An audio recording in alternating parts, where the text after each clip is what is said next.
For me, it's a pleasure to be here because I used to work here in Puerto Rico for 15 years. Now I'm working in Miami.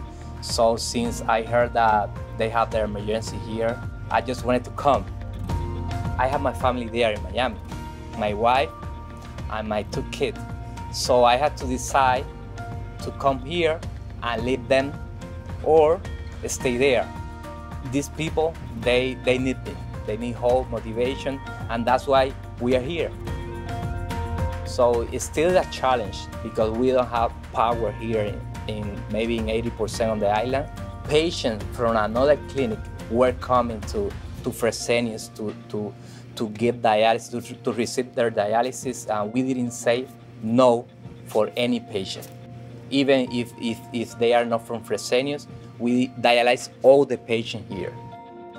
I'm proud to be a Fresenius employee because Fresenius is a great company, and Fresenius, what they say, they do. We are working. We are working, and we feel very great about the opportunity that we have here to serve the people here in the renal community here. I feel like a positive vibration running through my blood. For me, it's good.